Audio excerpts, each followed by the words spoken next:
Tahun 2013, sekelompok mahasiswa dari sebuah universitas negeri di Surabaya memulai program KKN di daerah Bojonegoro. Salah satunya adalah Arga, ketua kelompok yang bertanggung jawab atas 10 orang anggota. Seminggu sebelum KKN dimulai, mereka melakukan survei lokasi. Desa yang akan ditempati tidak mudah diakses. Jalan utamanya 14 km dari jalan besar, dan saat mereka tiba, jalan itu terhalang perkelahian antar perguruan silat. Setelah menunggu, mereka disambut kepala desa dan diberi peringatan.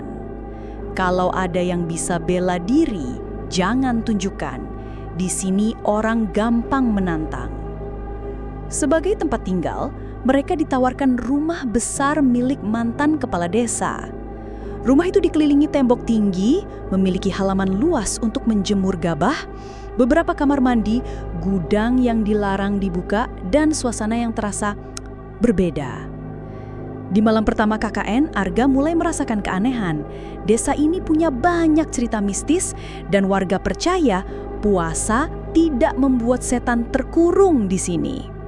Dari gosip warga, setiap desa di sekitar memiliki kisah horor masing-masing. Namun Arga mencoba fokus pada program kerja, membuat toilet, edukasi kesehatan, dan pembinaan warga. Hari-hari awal berjalan lancar. Sampai suatu malam setelah tarawih, Arga memutuskan berkeliling desa. 5 rumah dari tempat tinggal mereka ada lapangan terbuka yang digunakan untuk latihan perguruan silat. Tak jauh dari sana, gimbatan kecil di perbatasan desa konon angker. Arga hanya mencatat dalam hati tanpa berpikir kejadian aneh akan segera terjadi. Malam itu, semua terasa sunyi.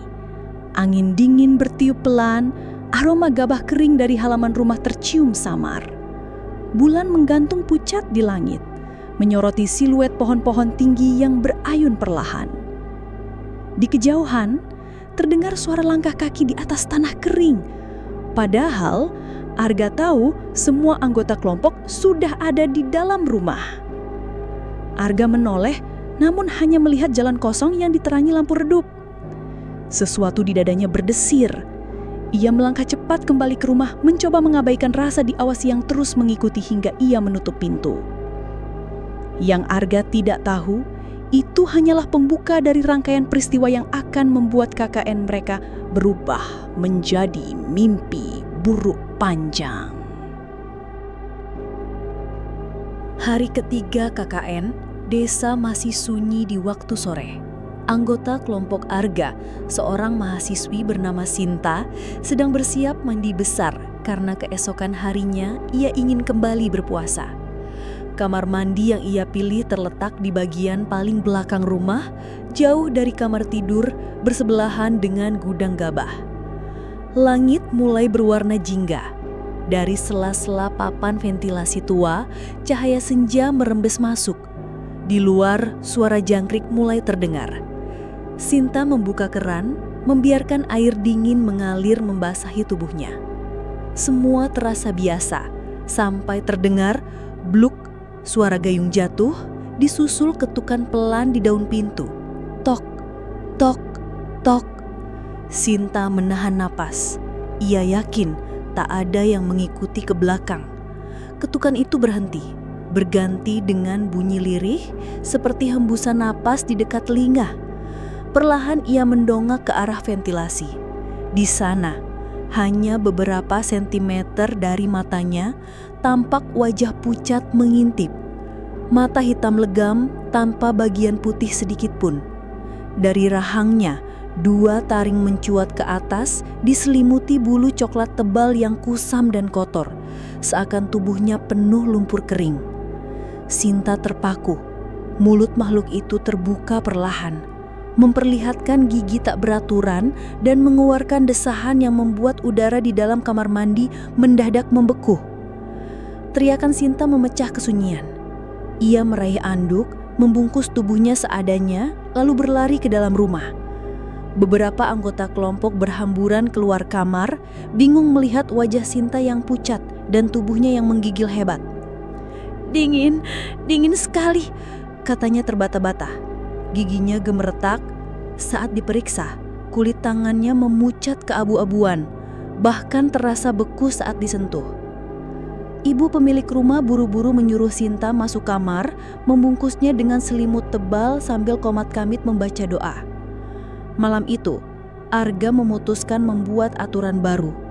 Para mahasiswi dilarang mandi di kamar mandi belakang setelah senja. Tak ada yang membantah, semua paham. Apapun yang Sinta lihat, itu bukan manusia. Namun bagi Arga, satu hal mengganggunya. Wajah itu terlalu nyata. Ia teringat pesan kepala desa saat survei.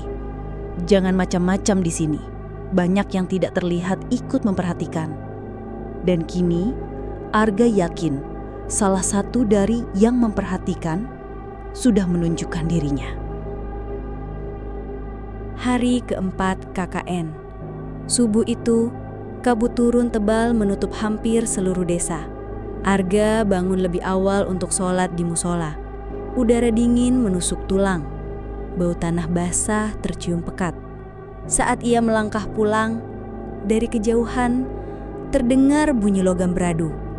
Klinting, klinting, klinting.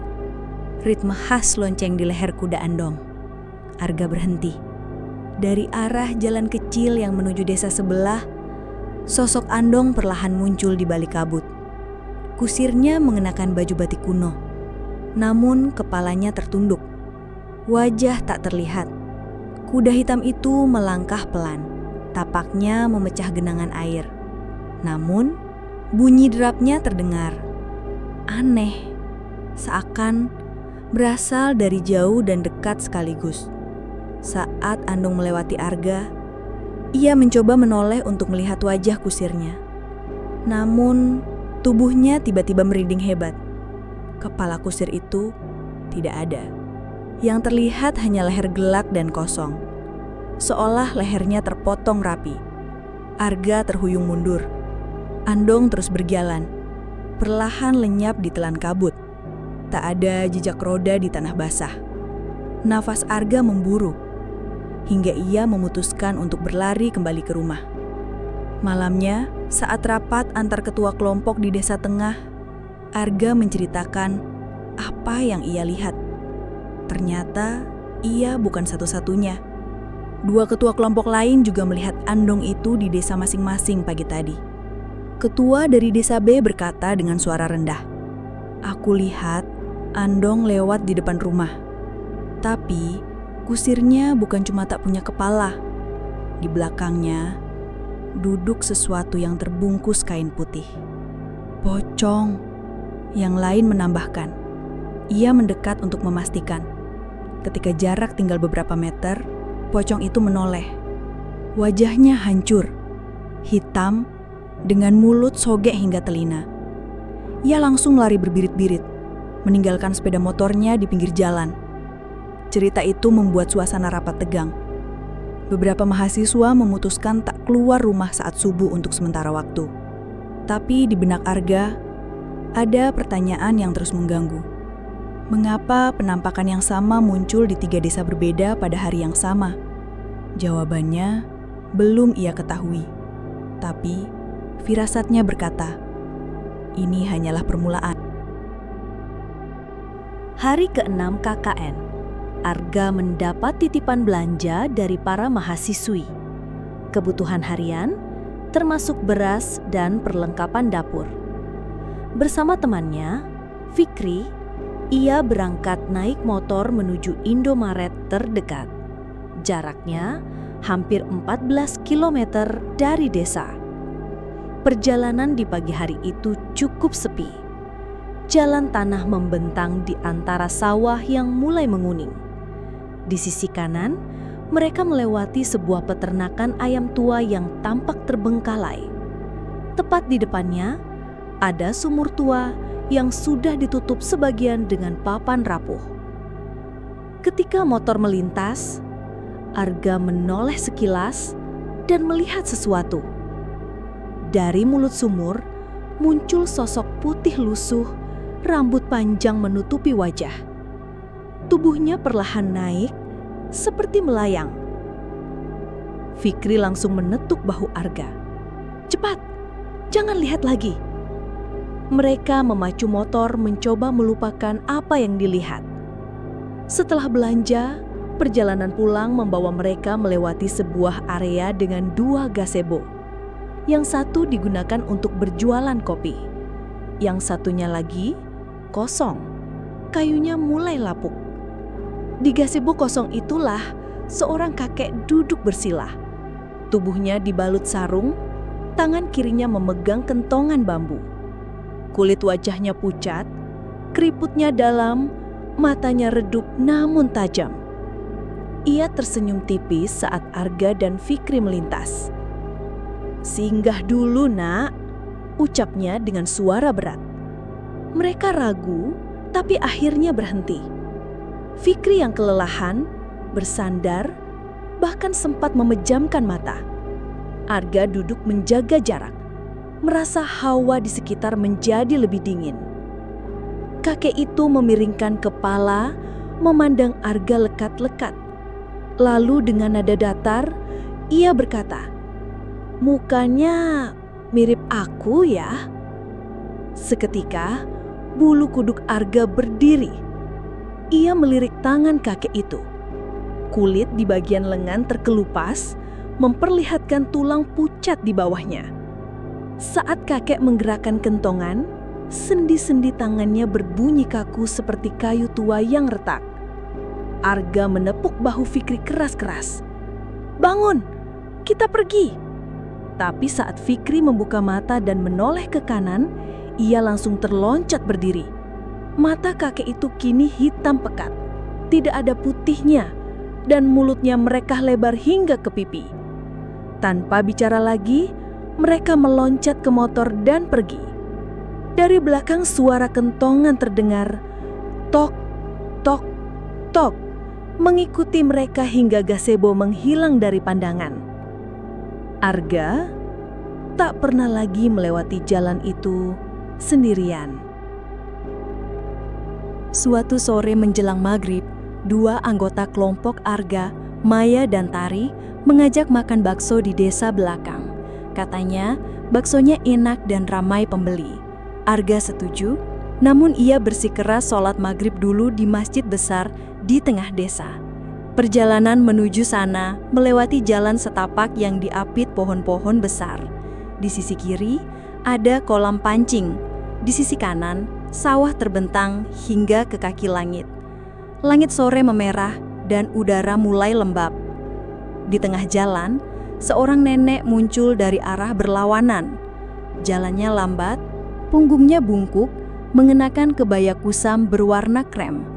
Kulit wajahnya keriput ekstrim, hampir seperti kertas kering, dan pucat keputihan.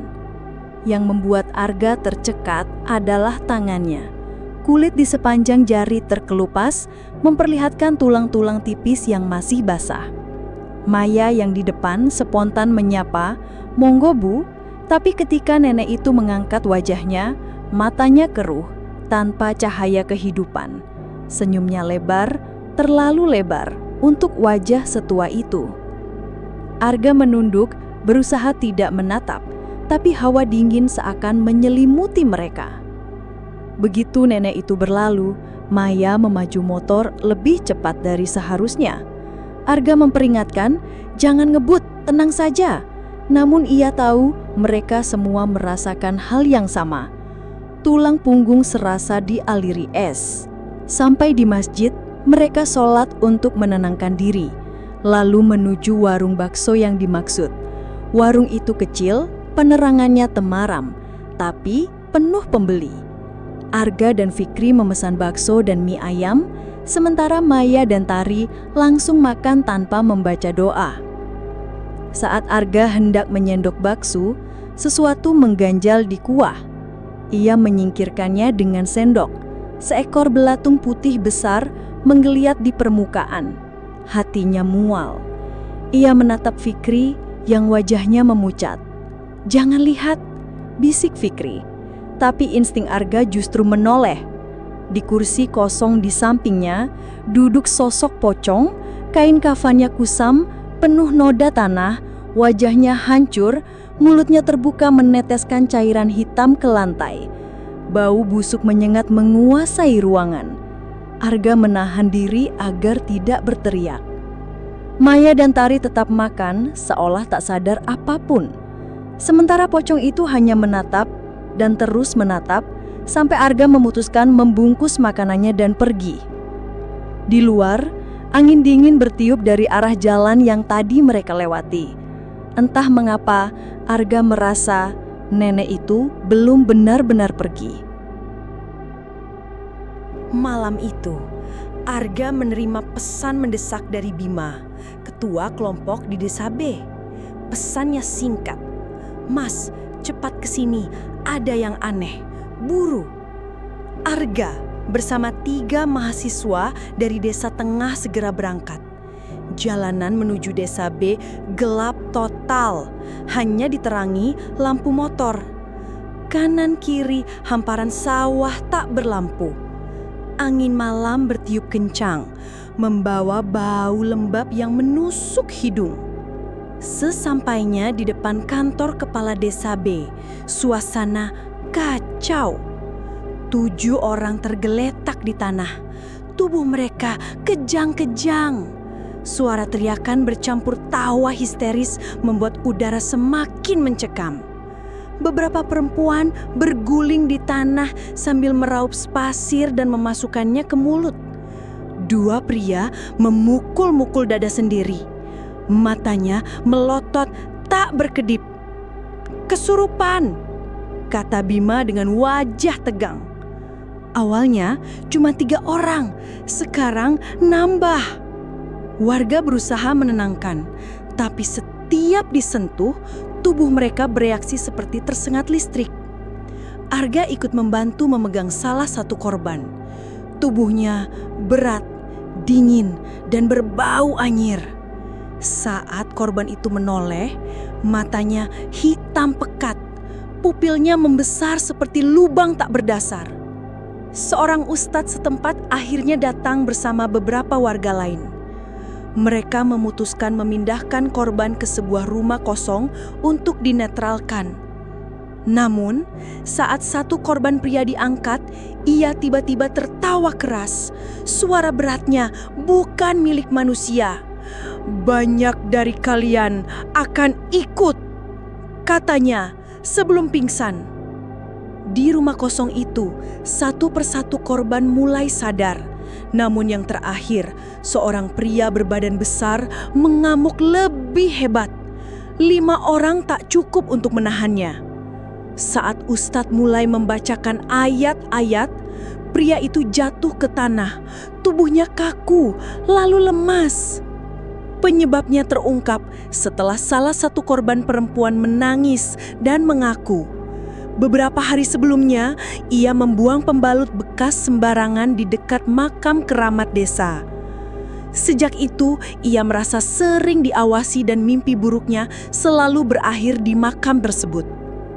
Malam itu, setelah semua korban sadar, kelompok B memutuskan pindah rumah. Saat mereka mengangkut barang-barang, Arga dan beberapa mahasiswa lain melewati keranda mayat di belakang kantor kepala desa. Tanpa angin, keranda itu bergoyang perlahan. Mereka menoleh, dan di atas keranda duduk sosok pocong. Kain kafannya kotor berlumpur, wajahnya gosong, matanya memandang lurus ke arah mereka. Bau busuk menyergap, membuat semua langsung memalingkan muka dan mempercepat langkah. Arga tahu, malam itu mereka berhasil menutup kejadian, tapi tidak menutup ancaman. Sesuatu di desa ini sudah terbangun, dan ia tak akan kembali tidur begitu saja. Beberapa malam setelah kejadian kesurupan massal, Arga dan beberapa ketua kelompok berkumpul di Desa Tengah. Obrolan santai berubah mencekam ketika Rudi, ketua dari desa belakang, bercerita tentang sebuah urban legend di desa sebelah. Tahun 90-an, katanya, ada sepasang kekasih yang meninggal gantung diri di 2 pohon beringin kembar. Konon, mereka masih suka menampakkan diri bersama-sama. Sebagian mahasiswa menertawakan cerita itu. Namun Rudi yang terkenal suka ceplas-ceplos malah menantang. "Ayo kita buktikan, malam ini kita ke sana." Malam itu sekitar 20 motor bergerak menuju lokasi. Jalan desa gelap, hanya diterangi lampu kendaraan. Di ujung jalan tampak 2 pohon beringin besar berdiri berdampingan. Batangnya lebar, akar-akarnya menjuntai seperti jemari aksasa. Sebelum pohon, ada pos ronda kecil berisi beberapa warga. Rudi turun dari motor dan tanpa pikir panjang berteriak ke arah pohon. "Cie, cie, mati barang!" Suaranya menggema di antara pepohonan. Warga di pos langsung menegur. Wajah mereka pucat. "Jangan kurang ajar, pergi dari sini sebelum..." Ucapan mereka terhenti. Dari sela akar pohon beringin kanan, kabut tipis keluar, merayap di udara. Kabut itu menggumpal, membentuk sosok pocong. Kain kafannya kotor, penuh tanah. Kepalanya menunduk, bau busuk menyeruak, menusuk hidung. Beberapa mahasiswa langsung beristighfar. Sebagian memutar motor, tapi sebelum mereka pergi, dari pohon beringin sebelah kiri, kabut serupa muncul.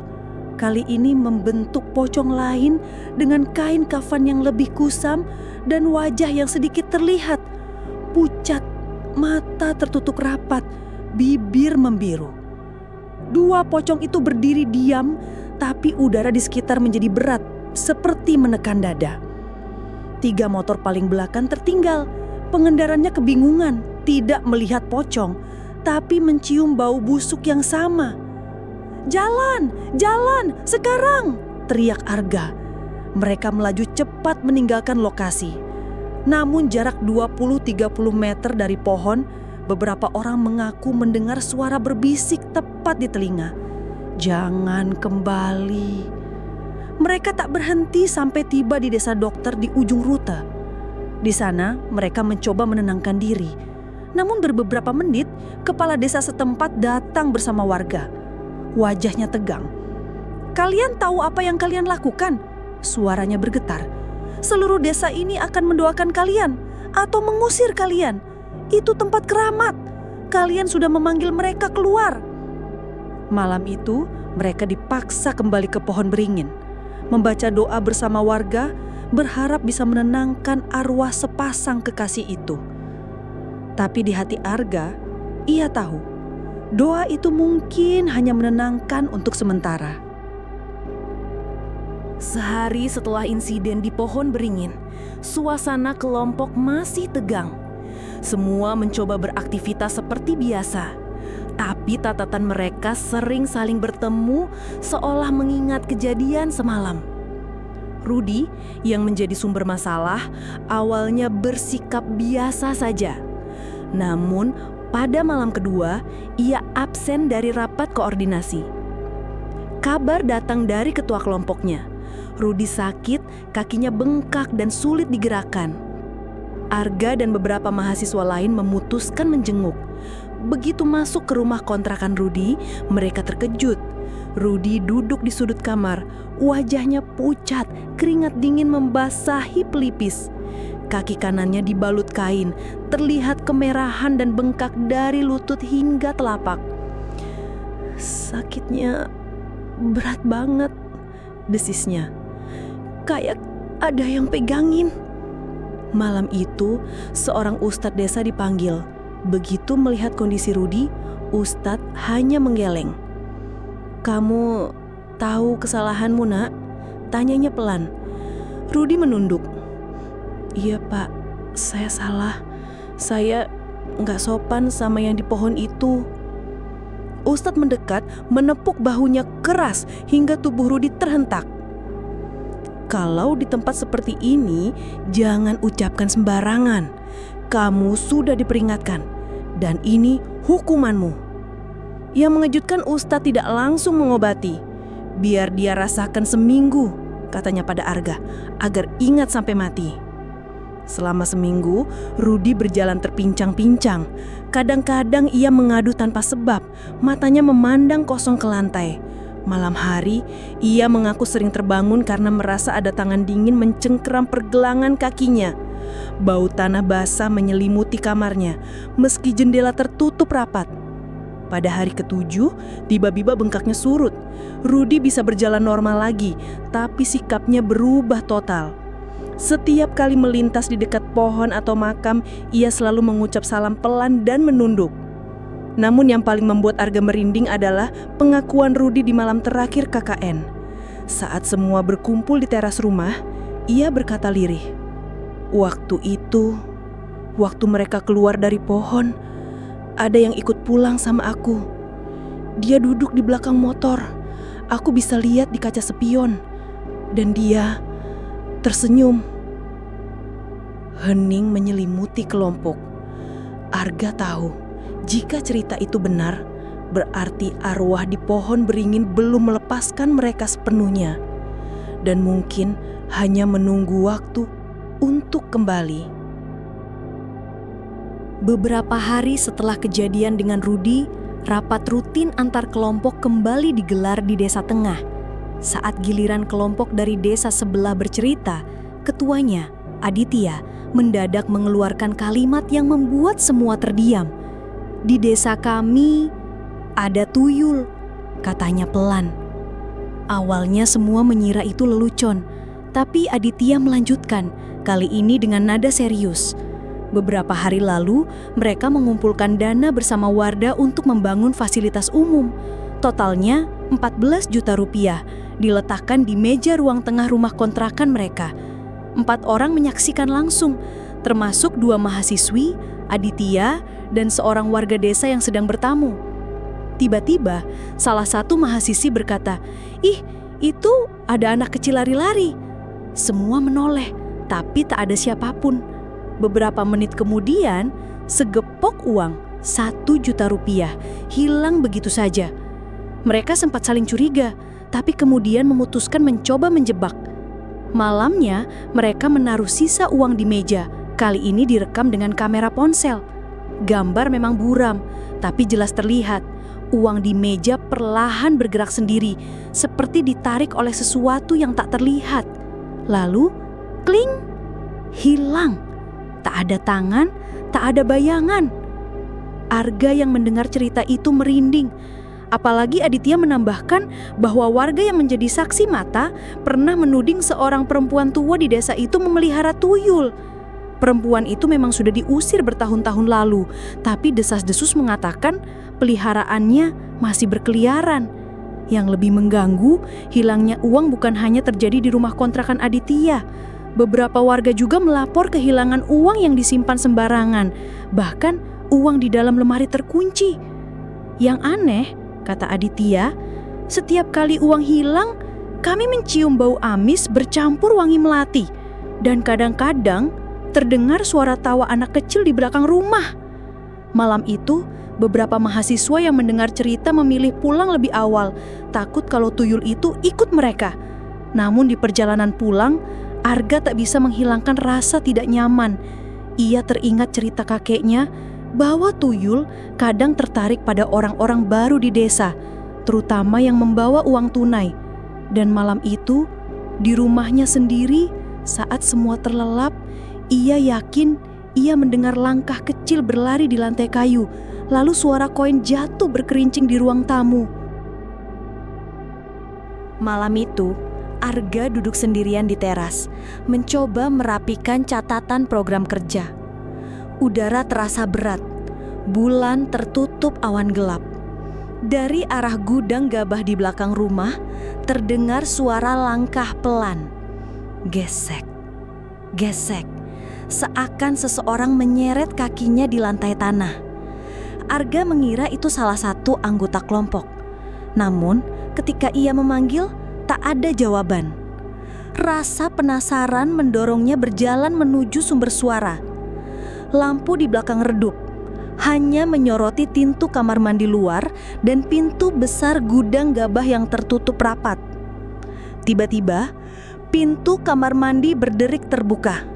Di sana berdiri sosok tinggi besar. Tubuhnya diselimuti bulu coklat kusam. Matanya merah menyala, Gigi taring mencuat dari rahang bawah. Sebuah genderuwo menatap Arga tanpa berkedip. Arga tertegun. Namun sebelum ia bisa bergerak, dari arah dalam rumah terdembar teriakan salah satu mahasiswi. Ia berlari masuk dan menemukan Rina. Wajahnya pucat, tubuhnya gemetar. Ia bercerita sedang mandi di kamar mandi dalam ketika tiba-tiba handuknya disodorkan dari balik pintu. Mengira itu temannya, ia mengambilnya tanpa menoleh. Baru setelah keluar, ia sadar tidak ada siapapun di sekitar. Ibu pemilik rumah datang, menenangkan Rina, lalu menatap Arga dengan tatapan berat. "Mas, rumah ini punya 4 penjaga. 1 pocong, 1 kuntilanak, 1 genderuwo, dan 1 lagi kecil bertaring. Mereka ada di sini untuk melindungi, tapi juga untuk menghukum yang tak sopan." Arga terdiam. Tiba-tiba ia teringat cerita ibu itu sebelumnya. Pernah ada maling masuk dan tidak bisa keluar. Terjebak seolah rumah berubah menjadi labirin. Beberapa masuk koran. Sisanya hanya jadi cerita bisik-bisik warga. Malam itu, suara-suara aneh terus terdengar. Ketukan di pintu yang tak berpenghuni, langkah-langkah kecil di atap, dan suara kentongan bambu yang memukul 3 kali lalu berhenti. Setiap kali Arga mencoba melihat, tidak ada siapapun. Menjelang subuh, Arga duduk di ruang tamu, terlalu takut untuk tidur. Dari arah pintu utama, ia melihat 4 bayangan berdiri di luar pagar. Sosok tinggi berambut panjang, pocong, genderuwo, dan makhluk kecil bertaring. Mereka diam, hanya menatap rumah dan perlahan menghilang ketika azan berkumandang. KKN berakhir seminggu kemudian. Semua mahasiswa pulang, membawa cerita yang tak akan pernah mereka lupakan. Tapi Arga tahu satu hal. Di Bojonegoro, di rumah besar itu, 4 penjaga masih ada, mengawasi dan menunggu.